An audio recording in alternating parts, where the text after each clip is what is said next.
Hello दोस्तों, स्वागत आप सभी का। दोस्तों हमारे चैनल GK@11 यूट्यूब चैनल पर आप सभी का स्वागत है। दोस्तों आज क्या करेंगे, आज हम चंद्रगुप्त मौर्य के बारे में पढ़ेंगे। ठीक है, चंद्रगुप्त मौर्य के बारे में क्या पढ़ेंगे कि भाई उसका जो जन्म होता है वो 345 ईसा पूर्व के अंदर होता है। ये पाटलिपुत्र के अंदर होता है। अब बात की जाए भाई इसके कुल की बात की जाए तो क्या बताते हैं, जो हमारे पुराण हैं वो बताते हैं कि भाई जो चंद्रगुप्त मौर्य है वो एक क्षत्रिय है और पिपलीवन के जो राजा थे चंद्रगिरी। ठीक है, चंद्रगिरी नाम आता है। पिपलीवन के राजा थे चंद्रगिरी वर्धन, उनके लड़के थे। ठीक है, ये कौन बताता है? ये बताते पुराण। और जो गुप्त वंश में जो विशाखदत्त के द्वारा लिखी गई है मुद्रा राक्षस जो नाटक है, उसमें बताया गया है कि भाई जो चंद्रगुप्त मौर्य है एक वृषल है। वृषल का अर्थ क्या बताया गया है? वृषल का अर्थ बताया गया है एक राजा। ठीक है, पुराणों में इसको क्षत्रिय बताया गया है और मुद्रा राक्षस में इसको एक राजा बताया गया है। ठीक है, और कई जगह पे क्या बताया गया है कि ये किसी भाई छोटी जाति में पैदा हुआ है। ठीक है, और कई जगह पे क्या बताया गया है, कई जगह पे बताया गया है कि भाई चंद्रगुप्त मौर्य की जो माँ थी वो धनानंद के राजमहल में डांस करती थी, नर्तक करती थी। ठीक है, तो क्या किया भाई, किसी कारणवश धनानंद ने चंद्रगुप्त मौर्य के पिताजी की हत्या कर दी। ठीक है, और इसकी मां को जंगल में भेज दिया, यानी बाहर निकाल दिया भाई, अपने राज्य से बाहर निकाल दिया। ठीक है, तो वो जंगल में चली गई, वहां जाके चंद्रगुप्त का जन्म होता है। ठीक है, और वहीं वो उसकी परवरिश जंगल में ही होती है। ठीक है, तो ये तो था उसका बैकअप। ठीक है, 345 में उसका जन्म हो जाता है पाटलिपुत्र के अंदर। फिर क्या होता है? फिर होता है भाई जैसे एक राजा जिस तरीके से व्यवहार करता है, चंद्रगुप्त का व्यवहार भी वैसा ही था जब ये बचपन में था। तो ये व्यवहार किसको पसंद आ गया? ये व्यवहार चाणक्य को पसंद आ गया। तो चाणक्य के मन में तभी से चंद्रगुप्त को लेकर एक राजा की उम्मीद जगी। राजा कौन? कि भाई जो धनानंद का वध करे। ठीक है, और मगध पर शासन करे। ये किसके दिमाग में आया? चाणक्य के मन में। ठीक, तो चाणक्य उसको फिर ले आता है। चाणक्य उसको ले आता है, उसको शिक्षा दीक्षा देता है और उसको तैयार करता है। ठीक है, उसको तैयार करता है। फिर क्या होता है कि भाई बात आती है 323 ईसा पूर्व की। 323 ईसा पूर्व की 323 ईसा पूर्व के अंदर इसका युद्ध होता है। किसका? चंद्रगुप्त मौर्य का और धनानंद का। ठीक है, धनानंद यानी धनानंद कौन थे? धनानंद थे जो नंद वंश के जो महापदम नंद थे उनकी 9वीं संतान थी। महापदम नंद की 9वीं संतान थी धनानंद। ठीक है, और इसने क्या किया था भाई, धोखे से अपने पिताजी की हत्या करके शासन किया था। ठीक है, ये धनानंद थे। मतलब धनानंद कैसा राजा था? एक अय्यास टाइप सा, ऐसा नर्तकी में विश्वास रखता था, इस तरीके का राजा था वो। ठीक है भाई, धनानंद से युद्ध 323 ईसा पूर्व के अंदर शुरू हो जाता है। तो क्या होता है कि भाई चाणक्य उसको बताता है कि भाई कैसे कैसे हमें युद्ध करना है। तो पहली बार क्या होता है कि भाई चंद्रगुप्त मौर्य और धनानंद जब पहली बार युद्ध होता है तो दोनों भागते हैं, धनानंद की सेना से भागते हैं, युद्ध के बीच में ही भागते हैं।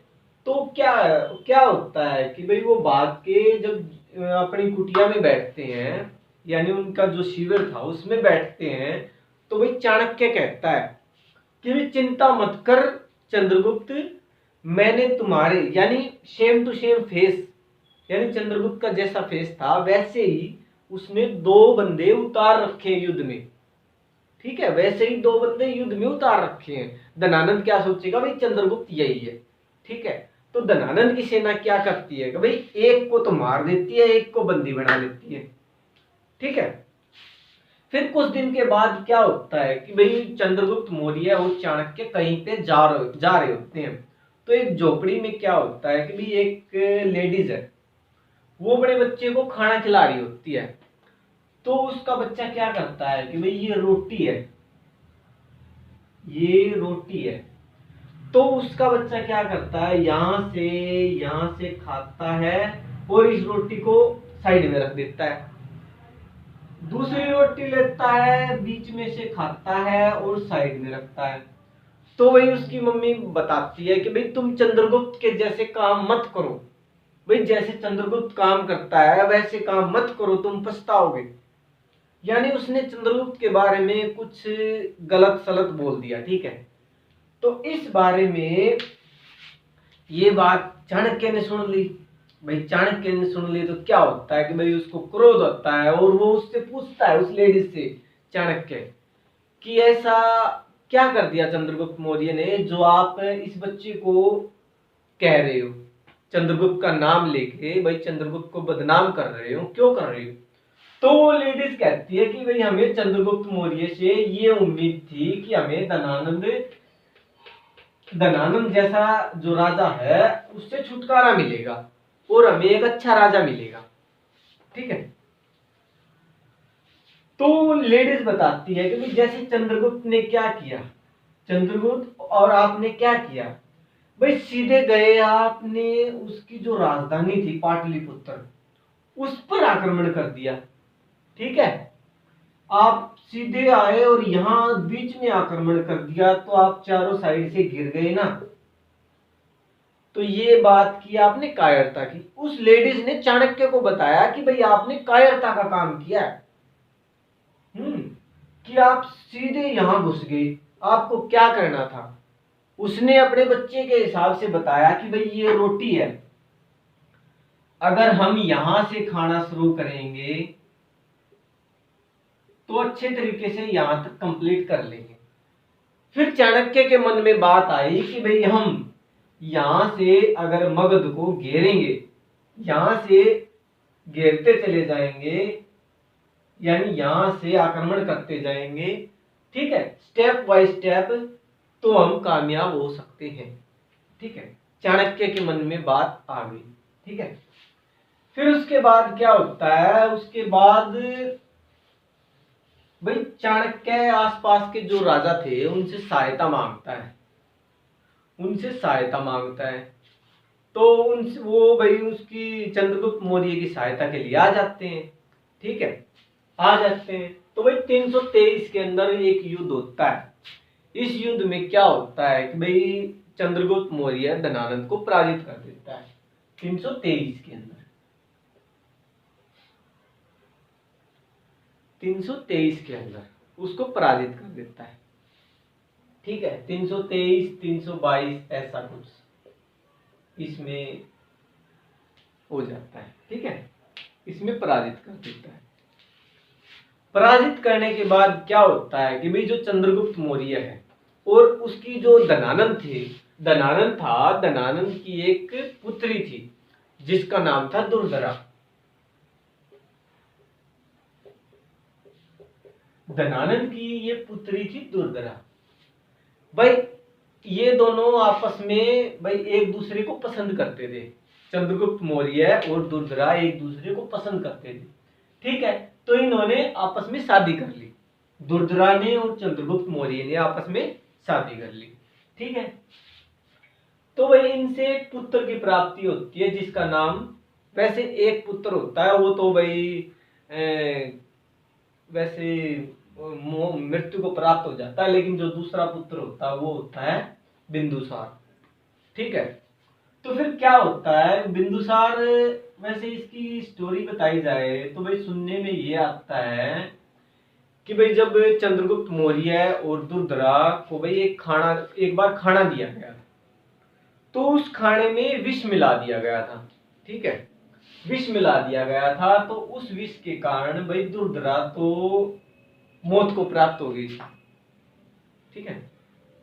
और चंद्रगुप्त मौर्य बच गए थे। चंद्रगुप्त मौर्य क्यों बच गए थे? क्योंकि जो चाणक्य थे वो डेली चंद्रगुप्त मौर्य के भोजन में विष मिलाते थे। क्यों मिलाते थे? ताकि वो उससे टच रहे, यानी विष से टच रहे, उसकी इम्यूनिटी बढ़ाने के लिए। ठीक है। तो फिर उसके बाद क्या होता है? उसके बाद आती है सेल्यूकस निकेटर की बारी। भाई यहां से दुर्दशा खत्म हो जाती है। उसके बाद सेल्यूकस निकेटर आता है। भाई सेल्यूकस निकेटर क्या करता है कि भाई जिसका सिकंदर का जो मकसद था भारत को जीतने का, उसको पूरा करने के लिए सेल्यूकस निकेटर आ जाता है। भाई सेल्यूकस निकेटर क्या करता है? भाई चंद्रगुप्त के साथ भिड़ता है। चंद्रगुप्त के साथ भिड़ता है। भाई चंद्रगुप्त इनके साथ भाई एक दो युद्ध होते हैं। ठीक है, दो युद्ध होते हैं। इसमें चंद्रगुप्त मौर्य भाई जो सेल्यूकस निकेटर की जो पुत्री थी एलना, भाई ये उसको पसंद करने लग गया। एलना का काफी जो मतलब आसपास के एरियो में चर्चा थी कि भाई बहुत सुंदर है। तो चंद्रगुप्त मौर्य उसकी लड़की को पसंद करने लग गया। तो चंद्रगुप्त मौर्य ने एक शर्त रखी।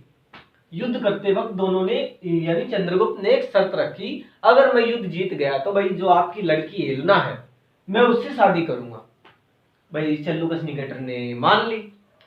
सेल्यूकस निकेटर ने मान ली। भाई सेल्यूकस निकेटर भाई उस टाइम पे चंद्रगुप्त मौर्य से युद्ध करने के लिए बहुत तैयारी से आया था। और सेल्यूकस निकेटर को ये पूरा यकीन था कि मैं ये युद्ध जीत जाऊंगा।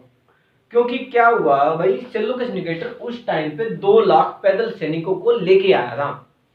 2 लाख पैदल सैनिकों को लेके आया था और लगभग 60,000 घुड़सवार सैनिकों को लेके आया था। ठीक है। और भाई सेल्यूकस निकेटर के जो कुछ मित्र संबंधी है उन्होंने भी उसको हजारों में उसको सैनिक दिए थे। तो सेल्यूकस निकेटर को ये पूरा विश्वास था कि मैं ये युद्ध जीत जाऊंगा। तो उसने क्या कहा, उसने उसकी शर्त मंजूर कर दी। तो बात इसके बिल्कुल विपरीत हो जाती है। भाई इसमें क्या हो जाता है, भाई ये चंद्रगुप्त मौर्य इसको हरा देता है। इसको हरा देता है तो फिर क्या होता है कि भाई जो सेल्यूकस निकेटर है अपने जो जीते हुए प्रदेश थे, काबुल, कंधार, हेरात, इस तरह के 4 प्रदेश इसको दे देता है, चंद्रगुप्त को दे देता है। फिर चंद्रगुप्त क्या करता है कि भाई ये तो चल मेरा रिश्तेदार हो गया, भाई रिश्तेदार हो गया, तो इसको अपनी तरफ से 500 हाथी दे देता है। चंद्रगुप्त मौर्य इसको अपनी तरफ से 500 हाथी दे देता है। ठीक है, एलना से शादी हो गई, हाथी दे दिए। तो भाई सेल्यूकस निकेटर क्या करता है? भाई सेल्यूकस निकेटर भाई इसके दरबार में एक इतिहासकार को छोड़ता है। इतिहासकार कौन था? उसका नाम था मेगस्थनीज। और मेगस्थनीज इसके दरबार में 4 साल तक रहता है। ठीक है, 4 साल तक रहता है। हम किसकी बात कर रहे थे? सेल्यूकस निकेटर की। उसने जो 500 हाथी दिए थे उन हाथियों का जिक्र आता है सेल्यूकस निकेटर। भाई सिकंदर की मृत्यु के पश्चात सिकंदर ने जितने प्रदेश जीते थे उन पर हो गया झगड़ा। भाई नॉर्मल सी बात है भाई, सिकंदर ने जितने प्रदेश जीते थे उसके सेनापति, जितने भी सेनापति थे, सभी आपस में भिड़ गए उन प्रदेशों को लेने के लिए कि भाई इनका उत्तराधिकार कौन होगा। ठीक है, तो उसमें क्या होता है कि भाई जो 500 हाथी दिए गए थे सेल्यूकस निकेटर को, चंद्रगुप्त मौर्य के द्वारा सेल्यूकस निकेटर को जो 500 हाथी दिए गए थे, उन हाथियों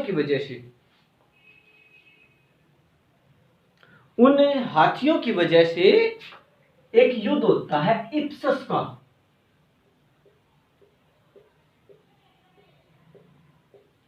इप्सस का युद्ध होता है। इस युद्ध में क्या होता है कि भाई सिकंदर के जितने सेनापति थे वो सभी आपस में लड़ते हैं।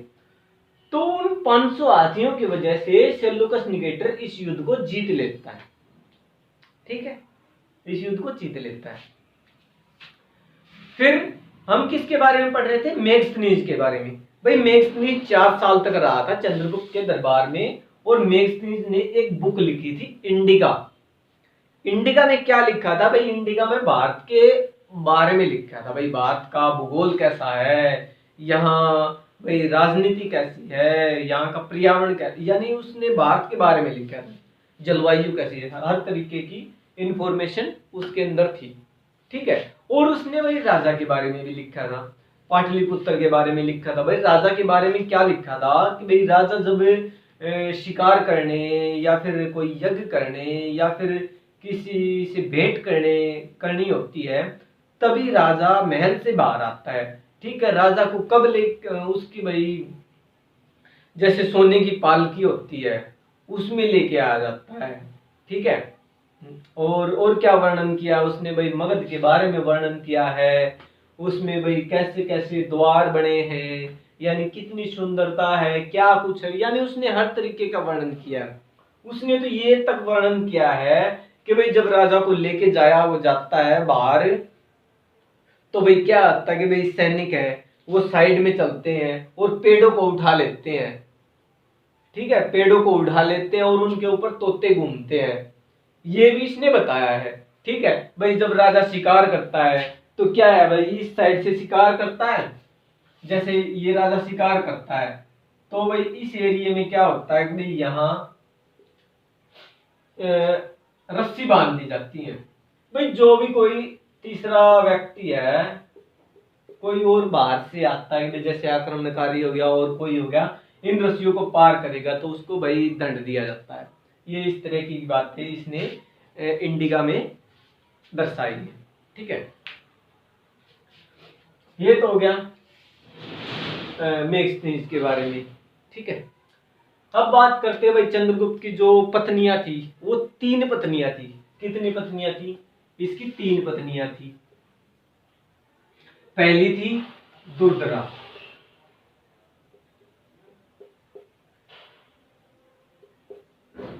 दूसरी थी हेलना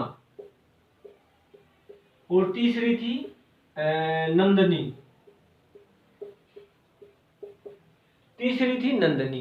ठीक है। ये थी धनानंद की लड़की और ये थी सेल्यूकस निकेटर की लड़की। भाई इसका कोई वर्णन नहीं है, ठीक है। एलना से एक पुत्र की प्राप्ति होती है। भाई एलना से शादी होती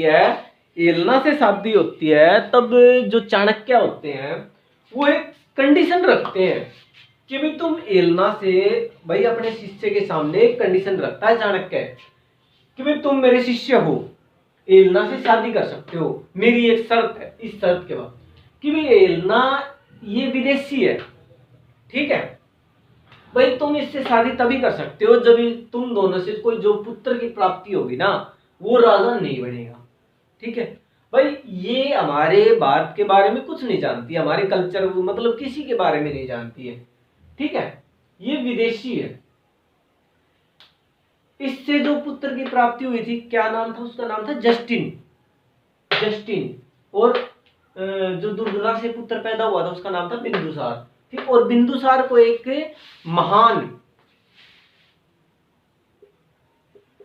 महान पिता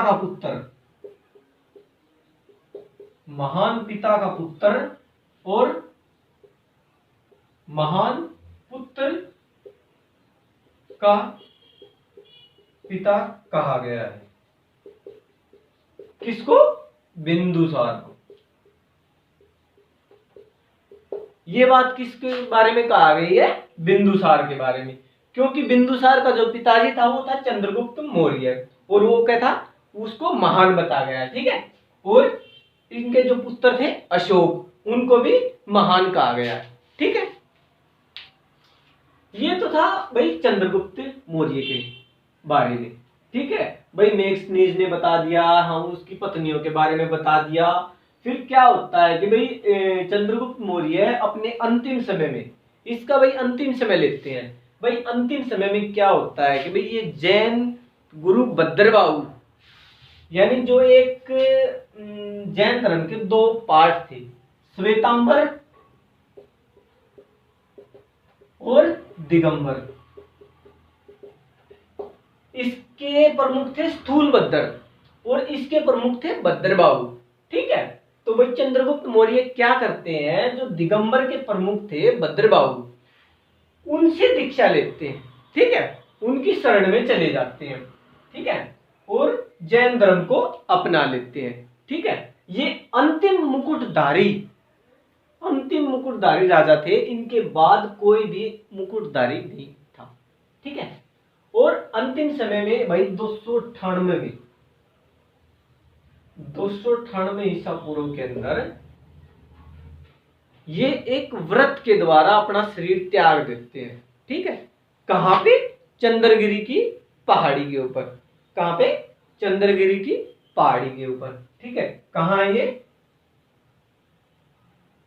भाई ये चंद्रगिरी की पहाड़ी पे चले जाते हैं। ठीक है। और कहां पे जाते हैं ये? कर्नाटक के श्रवणबेल गोला में। भाई कर्नाटक के श्रवणबेल गोला यानी श्रवणबेल गोला, ये क्यों नाम पड़ा? भाई एक जगह थी उसमें, शायद कर्नाटक का एक जिला है हासन जिला।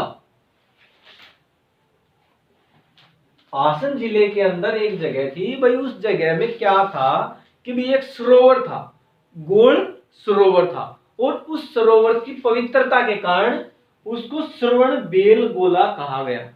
श्रवण बेल गोला कहा गया। और चंद्रगिरी की जो पहाड़ी थी, ठीक है, उस पे 298 ईसा पूर्व के अंदर भाई चंद्रगुप्त ने व्रत के द्वारा अपना शरीर त्याग दिया था। ठीक है। और वहां पे एक मंदिर भी बनाया गया था इसका। किस नाम से? चंद्रगिरी वस्तु। चंद्रगिरी वस्तु के नाम से। चंद्रगिरी बस्ती मंदिर के नाम। ठीक है भाई, ये थी चंद्रगुप्त के बारे में इंफॉर्मेशन। भाई अगर इंफॉर्मेशन अच्छी लगी तो भाई अपने चैनल को शेयर करियो, सब्सक्राइब करियो और लाइक करियो। ठीक है। और कल करेंगे हम भाई यूक्रेन का और रूस का जो युद्ध चल रहा है भाई, उससे क्या होता है कि भाई तीसरे वर्ल्ड वार की शुरुआत से लगी रही है भाई। हो सकता है, मेरे को तो लगता है भाई। ठीक है। कल पढ़ेंगे हम। ठीक है भाई। क्या पढ़ा है भाई? जन्म पढ़ा दिया और भाई उसका इतिहास पढ़ा दिया, धनानंद के बारे में बता दिया, उनकी पत्नियों के बारे में बता दिया, बिंदुसार के बारे में बता दिया, इप्सिस का युद्ध बता दिया, श्वेतांबर दिगंबर बता दिया। और चाणक्य भाई, चाणक्य तक्षशिला, चाणक्य भाई कौन थे? चाणक्य इसके चंद्रगुप्त मौर्य के गुरु थे। इन्होंने एक बुक लिखी थी जिसका नाम क्या था? अर्थशास्त्र। और ये अर्थशास्त्र किससे रिलेटेड थी? ये रिलेटेड थी पॉलिटिक्स से, राजनीति से। ठीक है। राजनीति से रिलेटेड थी। और इसको क्या कहा गया है? इसको विष्णुगुप्त और कौटिल्य भी कहा गया। ठीक है। और ये कहां पे पढ़ाते थे? ये तक्षशिला के अंदर पढ़ाते थे। ठीक है भाई, बहुत हो गया, बहुत हो गया। चलो भाई, ठीक है भाई, ठीक है भाई।